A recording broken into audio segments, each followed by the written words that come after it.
Hey guys, Rabbit Roo here, back with another Starcraft Broodwar Remastered cast, and today we have another pro aggro series. So this is a concept I invented where I find games that are relatively short, I throw them into a compilation, and I make sure that all of these games have something in common. So today we have two PVZs for you in a relatively short compilation. The first one is Stork, and he is playing against a Korean pro I do not know the identity of, but I definitely know that Stork is Stork, and I'm quite looking forward to bringing you this little compilation here today. So we are on Fighting Spirit. Our Protoss is going down to build his pylon, and he's heading off for a scout. So Stork, as we know, is a terrifyingly strong Protoss player, and therefore if he is playing against the Zerg, we can only imagine that the Zerg is obviously a very, very strong, capable player as well, probably a professional, and certainly from the Korean scene. So this is the first of two games. I'm really having a lot of fun. I've done two PVTs like this, where we had a 3-game compilation, a lot of aggro builds, a lot of very innovative one-based builds, and just very, very fun to watch. So I'm quite interested to see what we get in the so-called lucky packets of the PVZ edition. Looks like Stork is just going to build a forge. Still hasn't found his opponent. Nice, he's got to go send out another scout. Coming up pretty soon after this, I don't know which ones I'll release first, but I also have a TVZ compilation, aggro builds, and they all contain Jaedong. So look out for that. That's actually going to be really, really exciting. I'm really looking forward to recording that. Okay, so our Zerg is going to go in and try and drop his hatchery. Stork does not block it. It is a overpull opening from our Zerg, so all fairly standard stuff at this stage of the game. Our forge is up. We're building our first cannon because we've seen that the pool is done, and therefore we are expecting some lings. We can see that Stork's probe is in here counting how many lings are going to come out. I got to be honest with you guys, PVZ is my favorite match. I get to watch and cast Starcraft on a very, very regular basis, and there's just something about the dynamics of this game or this particular match that are just superbly interesting. So let's see. He would have seen there easily 6 lings coming out. So now would be a good time to throw up a gateway and to bring down a few probes to create a wall. Here come those probes. And they're going to wall in here quite nicely. He's got his cannon protecting him, so I don't think that Stork is in any danger, although this is 6 lings. 6 lings is always a pain, and as a Protoss player, this part of the game is incredibly stressful. So Stork's probe is still running around. I'm going to keep an eye to see if there's any movement here. Overlord's in the base going, oh, okay, cool, I see what you're up to, that's nice. What are you up to, actually? Just building a pylon. Okay, so it's all good. Nexus is down. I'm pretty sure we'll still gas after that, and cybernetics core, and so on and so on. So third hatch, not in the most adjacent or far position like you would sometimes see in this match, but just here pretty close. This is a lot of lings. Oh my gosh, I hope he's scouted this and building another cannon. He is. His probe's gonna come in here and be like, oh my god, this is a crap load of lings. I'm gonna have to hold on really tight here because this is gonna be serious pressure. No layer coming in. 11 drones. He's got to go for this. He's going to have to go for this hard. He's bringing in even more probes to try and hold our line. No, he's not. He's just putting in a zealot and a couple of probes behind those 2 cannons, and that's Stork's stance. So here they come. Here come the lings, and oh, there go the lings. Okay, so interesting start. Unbelievable APM and skill from Stork to keep this probe alive the whole time. He's got perfect vision. He's gone in and gone, okay, so you built a lot of lings. You've achieved nothing with them. You're building a lair. Oh man, Zerg is in a really weak position here. They've built so many lings and they've only got 12 drones. Stork could power up onto a number of gates, maybe 4 or 5 gates pretty fast here, and just be almost impossible for Zerg to stop. So let's see how he responds. He's throwing up a second gas, which tells me that he's definitely going to go for some tech. Be interesting to see what he does once the core pops down, if it's going to be Stargate, if it's going to be Citadel. With the lair coming up, I guess Stargate's a good call. So we do see the Stargate goes down. No +1 as of yet on the ground, so the forge isn't spinning. So usually when the Forge spins, it is a sign of a pretty early Zealot push. So it doesn't seem like that's Stork's intentions at this stage. Does have 3 Zealots out and a couple of cannons in place. So it's feeling very safe. Is adding the Citadel, so it could be a timing attack here perhaps, where we see a combination of Corsairs and Zealots coming together in about a minute or two. We'll have to keep an eye on the production tab. We'll have to keep an eye on the Zealot count.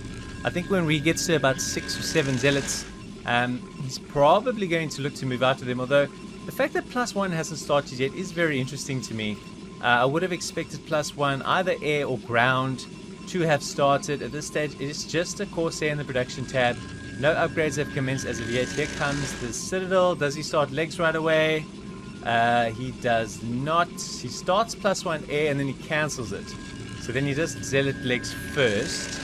And that's it. So he's not doing +1 air as of yet. Still got this probe alive. It is 6 minutes into this game, ladies and gentlemen. This scouting probe is still alive. That is just unbelievable. Spire is on its way. I think it's just to probably build Corsairs to block the incoming, to build Scourge to block the incoming Corsairs. He's moving out with a couple of Zealots, I think just to have a look at what's on his front door. Here's the Corsair, and interestingly enough, Stork choosing not to take him into the main of his opponent. I think he probably has an idea of what the main is going to have there anyway. So decides just to hunt some Overlords. Interesting to see where he goes from here. These Lings have come back. They're less powerful than they were before, and if it's a backstab, it's going to be very, very difficult to get right. Still slow Zealots. There's 7 Mutalists on the way here.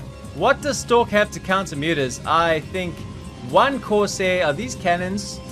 No, they are not. Okay, so he's building a cannon or 2. But this is going to be very, very interesting. So he sees the Mutalist on the way because he's got a couple of Corsairs. He's sending out a few. Oh my god, this is absolute chaos. The Mutas have dive bomb onto these cannons. I thought Stork had this game absolutely under control and in the bag, and all of a sudden he's got Mutas in his house. He's got Mutas killing all his probes. Where are the Corsairs? One of them is not going to do enough damage, unfortunately. This is just catastrophic. He's built 2 cannons now in his main, so he should be able to fend this off.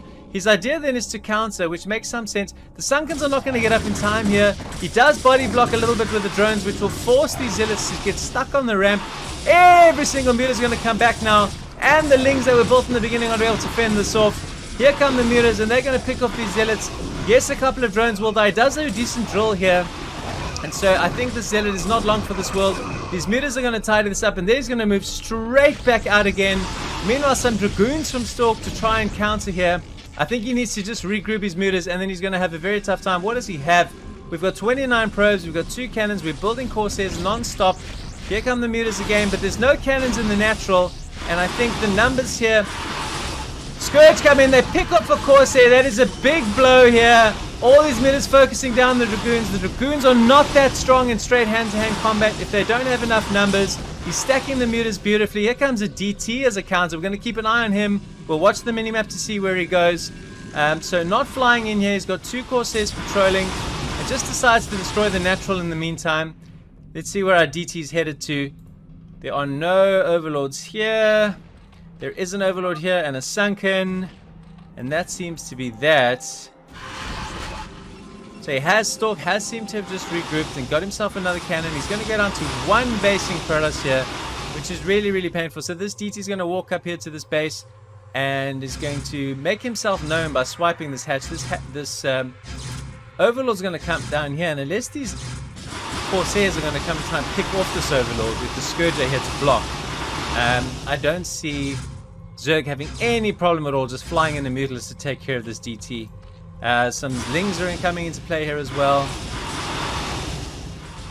3, 4 cannons. Wow, absolutely turtling up on this one base to try and keep breathing. Here comes some Lings as well, and they're basically just going to keep picking up. There goes the Nexus. A couple of Zergs come down to fight this. As I said, just before this DT gets any real damage done, the Sunken will come up, the Overlord will take care of it, and that's the end of that harassment. So nicely done, very patient, very calm from our Zerg. And yeah, here we go. We're building a few cannons to try and re-establish our natural. But the Mutas have just given Zerg so much power in this game. However, now we suddenly have 5 Corsairs. And 5 Corsairs is not a joke. This is very, very scary. There's only about 8 or 9 mutas here. These Corsairs are going to be very strong. One does get taken down by Scourge, unfortunately. But now suddenly Stork moving into more of an offensive position with his Corsairs. Now is the transition from our Zerg going to be into Hydras? Because if he does manage to transition into Hydras here, I think our Protoss is going to have absolutely no chance. We've got so many Scourge here that I don't think it's really going to matter anyway. Does retreat to the safety of the cannons. Gets a hit. Oh, but he pulls away just in time. So decent reflexes, but still so many mutas. He cannot get this natural re-established. And behind this, he's just got so much map control. He can keep re-establishing all the time that he needs to. Adding another 3 sets of Scourge and another mutas. This is basically an entirely air-based game from our Zerg. And it's probably going to get the job done. You do not see this a lot. Decides to pull out of dodge there just for the moment. Still 5 mutas. This is literally just muta Scourge all in against Protoss. And it has worked like an absolute charm. I think he's now loading up for one last push to try and close this one out. He's kind of all in on this. Alright, so there they go. The mutas are facing. Here come all the Scourge! Do they connect? Do they connect? Do they connect? Do they connect? No. Here comes an Archon as well. Okay, so once again his attempts to re-establish the Nexus. The Archons though, nicely done with the Scourge. They did get at least 2 Corsairs. Pull out of the way of the Archon. The Archon is a very, very, very dangerous unit against mutas. Picks off another Corsair. Get out of the way there, Archon. Here come even more mutas. This is so many mutas. You could probably even micro because it's only one Archon. Let's see.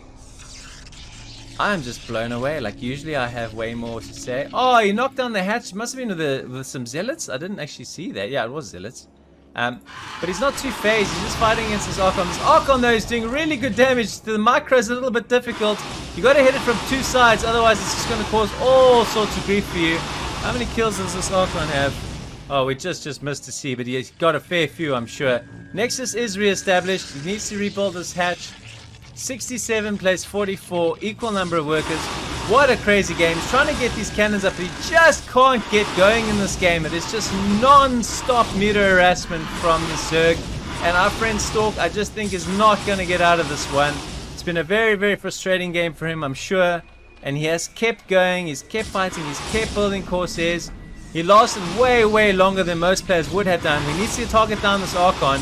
When this Archon becomes an Archon, your life as a Zerg player certainly becomes more difficult. Does get on top there. Oh, but he picks him off. That was really, really clutch.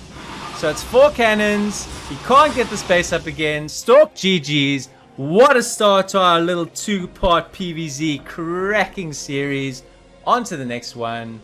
Let's go. Okay, well, carrying on in the spirit of only knowing one player, there's apparently a player called Zero. There's another very, very good player here who's playing in the Protoss. I don't think I can change the colors. No, unfortunately I can't. So we have this horrible lightish color versus orange. We are back on Fighting Spirit. And wow, if the first game was anything to go by, then the second one I'm sure is going to be really, really exciting. So wow, what an incredible game that was. Stork seemed to be so in control. I felt like the Zerg player just overmade Lings. And he just decided, you know what, I'm going Lair, I'm going Spire, I'm going 3-hatch. And I'm just going to build Mutas and Scourge. And I'm going to micro against the Corsairs of my Protoss opponent. And I'm going to continuously deny and destroy the natural and win. And he pulled it off, and it was very, very entertaining. And it's not the kind of pro games you see that often. You know, the games that are cast are mostly the longer, sort of 20 to 25, 30 minute plus macro games, which I also do a lot of on my channel. But because I pride myself on being a variety Broodwar caster, I do seek out these little series to try and show people that there are certainly short, challenging games, games where opponents do all-ins and take big risks and do things like what we saw in the previous game. They do happen at a pro level, and it's always nice to see how and whether pros can react to it and get out of it. Unfortunately, in this case, Stork could not, but it was very, very entertaining to watch. Okay, so Our Protoss here gets in, sees his Zerg opponent, goes, okay, so you have a spawning pool well and truly on the way. I think based on the timings, you did an overpool build with Protoss, which is 100% standard. And now it's just a case of being a painful probe trying to block the damn hatchery. So the Zerg is now going to have to bring down another drone to attack and harass this bloody probe. This is so annoying for Zerg players. It happens way often. Interestingly enough, building 2 cannons behind this, so he's obviously seen something that that I haven't yet, or he knows what's inside these eggs, or perhaps just has a sense of what's inside these eggs. So here come Lings. I think he's just built a couple of cannons as insurance. He counts the Lings now, so he's like, okay, cool. I could cancel 1 cannon, but I'm not going to because I counted the Lings. So if, for those of you who are newish to the game, if those were drones and not Lings, then the Protoss player would have cancelled one of the 2 cannons and just built a Nexus. As it is now, he's counted that it's 6 Lings, so to be safe and to not have to pull any probes, he is going to keep 1 here though to wall in and to maybe build his gateway. But he's building his Nexus and he's going to proceed with his build from there. So Zerg's actually in a pretty good spot, getting all 3 hatches up sub 3 minutes, considering the disruption from the probe. I think is really good. Forcing out a double cannon is also very good, because now it's really slowed down the build of the Protoss. You can see he's only just starting his gateway and it's 3 minutes and 20 seconds into the game. So he's going to take a bit of time before he's got gas, before he's got his cybernetics core, and before he's able to get tech, which is such a critical component of this match, particularly in the early parts.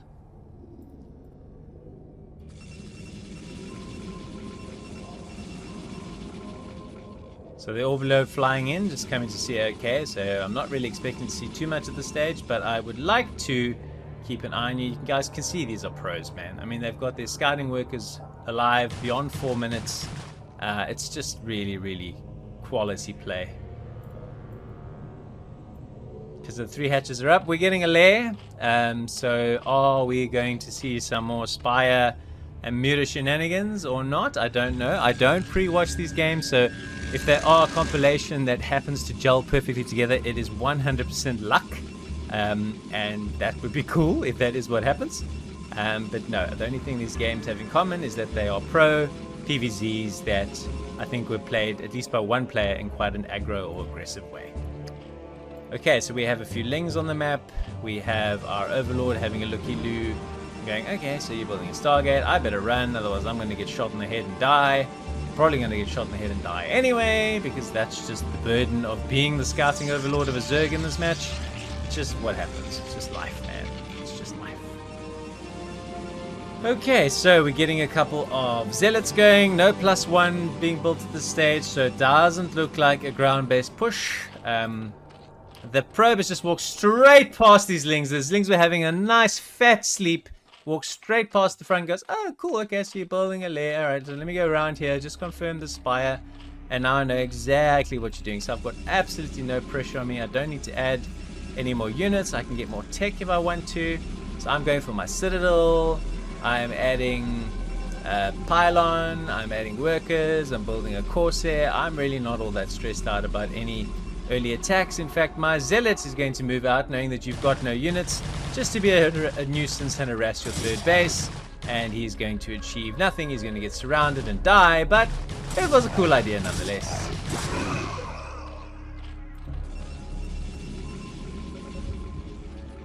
Okay, so the Overlord, so here comes this Corsair. Let's just see, interestingly enough, if the Corsair chooses to attack anything, or if he flies into the main. A couple of Lings coming past here. I think this is a very solid little wall. Interestingly enough, building a Goon quite early and a Templar Archives coming in. I'm feeling, based on the way this game has gone so far, more of a timing attack approach from our Protoss.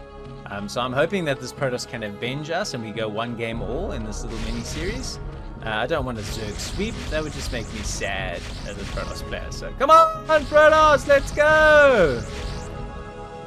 Okay, so we're backing away here. We're getting our +1 weapons. What are we doing on our cybernetics core? Okay, so this definitely looks like a DT Corsair type of build. The DT is already on the way. We've got 1 Corsair doing shenanigans here. And, uh-oh, he just walked nearly head first into the Scourge. How he juked that, I do not know. This is going to be a very close race. Go, Corsair, go! No, he's going to get cut off, and he's dead. Very nicely done.